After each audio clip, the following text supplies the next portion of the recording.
فبأي آلاء ربكما تكذبان. پہلے لڑکی کو دیکھنا جائز ہے؟ مہتاب حسن نے پوچھا. نہ صرف جائز ہے بلکہ مستحب ہے. رسول اللہ صلی اللہ علیہ وسلم نے ترغیب دی ہے کہ جس سے نکاح کرنا ہو اسے پہلے ایک نظر دیکھو. سمجھ رہے بات کو؟ یہ آج کل بڑے مسائل ہیں, دیکھتے نہیں ہیں اور اس کو شرما شرمی میں. یہ غلط بات ہے بھائی. آپ قربانی کا جانور خرید رہے ہو, اس کو دیکھے بغیر نہیں لیتے جو تھوڑے دنوں میں کٹ جائے گا. جو بیوی پوری زندگی آپ کے ساتھ رہنے والی ہے اس کو بغیر دیکھے. ہم لوگ شرم و حیا کا شکار ہوتے ہیں. وہ شرم و حیا جو شریعت کے خلاف ہو وہ شریعت میں پسندیدہ نہیں ہے. ایک آدمی نے ایک عورت کو بیوی بنانا ہے, ساری زندگی رکھنا ہے, اس کو پتا تو مجھے ملنے والا کیا ہے, اس کو یہ تو پتا مجھے کیا ملنے والا ہے. اور بڑے اس پہ کیسز ہوئے ہیں. بہت سے لوگوں نے بغیر دیکھے نکاح کیا, بعد میں وہ بڑے پچھتائے ہیں کہ یار میں سمجھا کچھ تھا, میری اماں کی جو رپورٹ تھی وہ یہ والی وہ رپورٹ غلط نکلی. اب اماں کی پسند کچھ اور ہے, اماں نے حسن کے وہ زمین آسمان کے قلابے ملا دیے, وہ اماں کے حساب سے, آپ کا الگ معیار ہے. دیکھو پھر اگر آپ کو بے شک وہ اچھی شکل کی نہیں لگ رہی آپ شادی کر لیں اس سے, لیکن آپ کو پتا تو ہوگا نا کہ بھئی سوچ سمجھ کے کی ہے.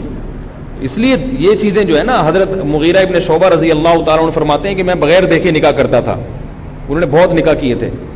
تو کہہ رہے ہیں جب نبی صلی اللہ علیہ وسلم سے میں نے حدیث سنی تو ایک جگہ گئے, نکاح کا پیغام بھیجا تھا. صحیح حدیث ہے یہ. کہہ رہے ہیں میں جھانک کے لڑکی کو دیکھنے کی کوشش کر رہا تھا, کسی نے مجھے پیچھے سے پکڑا اور کہا کہ تم صحابی رسول ہو کے یہ حرکت کر رہے ہو, کیا کر رہے ہو تم؟ انہوں نے کہا کہ مجھے نبی صلی اللہ علیہ وسلم نے حکم دیا جس سے نکاح کا ارادہ ہو اس کو ایک نظر دیکھو.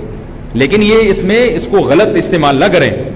بعض لوگ سارا دن جھانکا تاکی کرتے رہتے ہیں, پکڑے جاتے ہیں تو بولتے ہیں ہم تو شادی کی نیت سے دیکھ رہے تھے. تو وہ اپنی بہن بیٹیوں کو سامنے رکھیں پہلے کہ ان کے ساتھ اگر کوئی حرکت کرے تو آپ کو کیسا لگے گا. تو جو واقعی سنجیدگی سے نکاح کا ارادہ کرتا ہو اس کے لیے جائز ہے کسی ہیلے سے, کسی بہانے سے, کسی بھی طریقے سے اس کو دیکھ لے. بغیر دیکھے بھی جائز ہے. بعض لڑکیاں اتنا سخت پردہ کرتی ہیں, وہ کہتی ہیں جاؤ نہیں دیکھنے دیں گے, تو پھر کوئی اور طریقہ استعمال کریں, ہیلا استعمال کریں. ہمارے ایک رشتے دار تھے, انہوں نے کوئی خاتون دیکھنی تھی, ترتیب بتا رہا ہوں, ترتیب نوٹ کر لیں اس کو. تو وہ کالے شیشے لگائے اور وہ لڑکی کو انہوں نے پیچھے بٹھا دیا. لڑکی کو نہیں پتا کہ مجھے دیکھ رہے ہیں. جب کالا شیشہ ہو نا تو ادھر اندھیرا ہو تو اس پار نظر نہیں آتا, اس پار نظر آتا ہے. اس طرح ہیلا کر کے دکھا دیا انہوں نے, تو وہ پھر شادی ہو گئی ان کی. تو جو نبی صلی اللہ علیہ وسلم نے جو ہمیں حکم دیا ہے وہ ہمارے لیے زیادہ بہتر ہے اس کو فالو کرنا. شادی کی مسنون عمر کیا ہے؟ منیف الرحمان کراچی سے پوچھتے ہیں نبی کریم صلی اللہ علیہ وسلم کی پہلی شادی 25 سال کی عمر میں ہوئی تھی, تو کیا مردوں کی شادی کے لیے اسے مسنون عمل کہہ سکتے ہیں؟ نہیں کہہ سکتے. نبی صلی اللہ علیہ وسلم نے جو 25 سال کی عمر میں شادی کی ہے تو یہ وہ وقت تھا جب آپ کو نبوت نہیں ملی تھی. تو نبوت سے پہلے جو آپ کی زندگی ہے وہ ہمارے لیے اس میں ہر چیز میں ہمیں نبی کی اتباع کا حکم نہیں ہے, کیونکہ وہ نبوت سے پہلے کی زندگی ہے. قرآن میں آتا ہے وَوَجَدَكَ ضَالًّا فَهَدَىٰ, اے نبی اللہ نے آپ کو شریعت سے بے خبر پایا تو پھر باخبر کر دیا. یہ قرآن کی آیت ہے. تو نبوت سے پہلے نبی صلی اللہ علیہ وسلم شریعت کے تفصیلی احکام سے بے خبر تھے. نبوت کے بعد اللہ نے آپ کو خبر دی ہے. تو نبوت سے پہلے جو آپ نے 25 سال میں شادی کی ہے تو یہ ہمارے لیے قابل اتباع نہیں ہے, بلکہ نبوت کے بعد جو آپ نے ہمیں حکم دیا وہ حکم دیا جلدی شادی کا, بالغ ہوتے ہی شادی کا حکم دیا, تو وہ عمل مسنون ہے جو نبوت کے بعد ہے. دیکھیں نبوت سے پہلے آپ صلی اللہ علیہ وسلم نے ایک بیوی پر اکتفا کیا ہے, تو وہ مسنون عمل نہیں ہے. مسنون ہے نبوت کے بعد کا. نبوت کے بعد آپ نے بہت ساری شادیاں کی ہیں, تو اب نبوت سے پہلے والی زندگی کو نہیں دیکھا جائے گا, نبوت کے بعد والی زندگی کو دیکھا جائے گا, کیونکہ نبوت کے بعد والی زندگی وہ ایک چیز اس میں اللہ کی طرف سے ہے.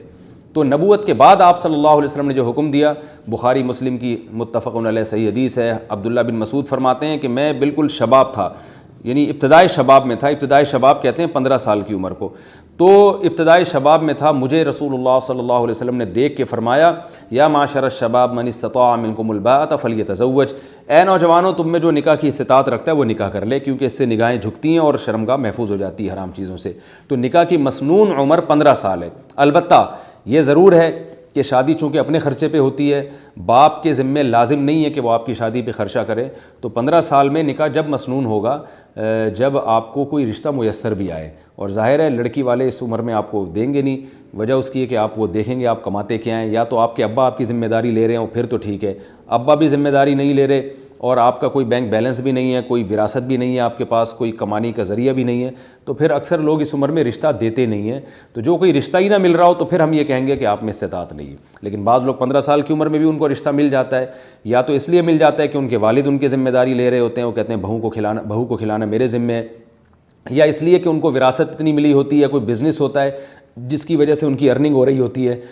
پھر ایسی صورت میں 15 سال ہی کی عمر اصل عمر ہوگی جس میں نکاح کر دینا چاہیے, اور یہ رسول اللہ صلی اللہ علیہ وسلم کی ترغیب ہے. ایک شخص آیا میرے پاس پہلے, یار میرے ابا بوڑھے ہو گئے ہیں, عجیب الٹی باتیں کرتے ہیں, گالیاں بھی دینا شروع کر دیتے ہیں, اتنی بری گالیاں والدہ کو دیتے ہیں, مجھے بھی دیتے ہیں, یہ کرتے ہیں وہ کرتے ہیں. کیا میں نے کہا بھائی اتنے بڑے ہو گئے, ابا کی عمر کتنی ہے, کہہ رہے 60 سال. میں نے کہا کتنی زندگی رہ گئی ہے, برداشت کر لو یار, اب ان کو سیدھا کرنے کی کوشش کرو گے 60 سال میں. میں نے کہا دے دیتے ہیں تو اب چھوڑ دو. کہہ رہے ہیں یہ تو بری بات ہے. میں نے کہا بری ہے, لیکن اب آپ اس کو صحیح نہیں کر سکتے. ہاں ابا کے ابا زندہ ہوتے نا, وہ آتے میرے پاس, یعنی آپ کے دادا آتے, بولتے میرا 60 سال کا بیٹا ایسے. میں ان کو کہتا لگاؤ ذرا جا کے جانا اس کو. دادا زندہ ہوتے, اس لیے کہتا ہوں جلدی شادیاں کرو اللہ کے بندو, دادا بن جایا کرو جلدی عمر میں. دادا کا اپنا مزہ ہے, خدا کی قسم. باپ بننے کا وہ مزہ نہیں جو دادا کا مزہ ہے.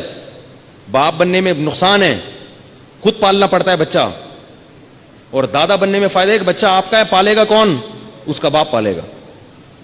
فری کے مزے ہیں دادا کے. بچوں سے دادا کو جتنی محبت ہوتی ہے باپ کو تھوڑی ہوتی ہے. نانا کو, دادا کو جو اپنے نواسوں سے پوتوں سے محبت ہوتی ہے وہ باپ کو نہیں ہو سکتی. تو دادا اور نانا کی آنکھوں کی ٹھنڈک ہے, گوروں کے پاس یہ چیزیں نہیں ہیں. وہ ان کی عورتیں, بوڑھی عورتیں گڑیاؤں سے کھیلتی ہیں, گڑیاؤں سے, کتوں سے کھیلتی ہیں. ہمارے ہاں ماشاءاللہ ہمارے نانا تھے, اتنے سارے پوتے نواسے ان کی گود میں آگے بیٹھتے تھے, ایسے خوش ہوتے تھے. اور جہاں کسی بچے نے پیشاب کیا فوراً پکڑا دیا, یہ لو اس کو. اب دیکھو ذمہ داری نہیں لیتے دادا نانا, کہتے پیشاب کیا, اس کو بیٹے کو پکڑا دیا, چل بھائی اس کو لے کے جا. بیمار ہو گیا, چل بھائی اس کو ہاسپٹل لے کے جا. تو دادا کو فری کے مزے ملتے ہیں. تو اس لیے جلدی دادا بن جاؤ. آپ کوشش کرو گے کہ نہیں کرو گے؟ تبلیغ والے کہتے ہیں نا اب نام لکھواؤ سے روزے کے لیے, تو میں بھی نام لکھوا رہا ہوں. کون کون ہے بھائی جو جلدی سے دادا اور نانا بننے کی, اور خواتین کے لیے بھی ہے, جلدی سے نانی بن جائیں, جلدی سے دادی بن جائیں. نانی کی بھی کیا زندگی ہوتی ہے. ہمیں اپنی دادی یاد ہے, کیا ماشاءاللہ اللہ نے ان کو حکومت دی تھی. ہمارے گھر پہ مصلے پہ بیٹھی رہتی تھیں, ریموٹ کنٹرول ہاتھ میں تھا, بس جو آ رہا ہے دیکھ رہی ہیں, کون آ رہا ہے, کہاں سے آ رہا ہے, کدھر جا رہا ہے. دادی کا کام تو کوئی ہوتا نہیں ہے, ٹھیک ہے نا. صحت اچھی تھی, بس ہر وقت ٹریس کرتی تھیں, جو بھی گیٹ سے آیا کہاں سے آ رہا ہے. اب سنتی اونچا تھی, ہم ان کو چیخ کے بولتے تھے وہاں سے آ رہا ہوں. تو پھر میں نے حل تلاش کیا. میں نے کہا یار جب بھی کمرے میں داخل ہو دادی کو اطلاع دینی پڑتی ہے, نکلتے ہوئے بھی دینی پڑتی ہے, اور سنتی بھی اونچا ہے. ہم کرالنگ کر کے جاتے تھے. پھر دادی کا تخت تھا, اس کے پیچھے سے کرالنگ کر کے نا ایسے بڑے مزے تھے بھائی اس کے. خدا کی قسم جس گھر میں بوڑھا نہیں ہے وہ گھر نہیں ہے. تمہیں فیملی پلاننگ والوں نے تباہ کر دیا ہے, تمہارے فیملی سسٹم کو برباد کر دیا ہے. گھر جو ہے یہ جھونپڑیوں سے, گھر جو ہے یہ ٹائلوں سے اور فانوسوں سے نہیں بنتا. گھر افراد سے بنتا ہے. گھر میں افراد ہونے چاہیے, تبھی رمضان کا بھی مزہ ہے, تبھی عید کا بھی مزہ ہے, تبھی شادی بیاہ کا بھی مزہ ہے, تبھی غم کا بھی مزہ ہے. غم میں بھی سب شریک ہو جاتے ہیں.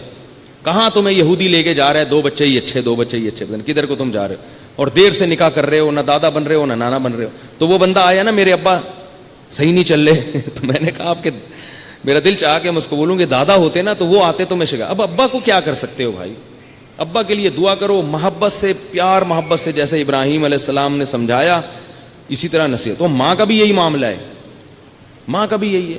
ماں سے بھی آپ کو بدتمیزی کی اجازت نہیں ہے, ماں سے بھی بدتمیزی کی اجازت نہیں ہے.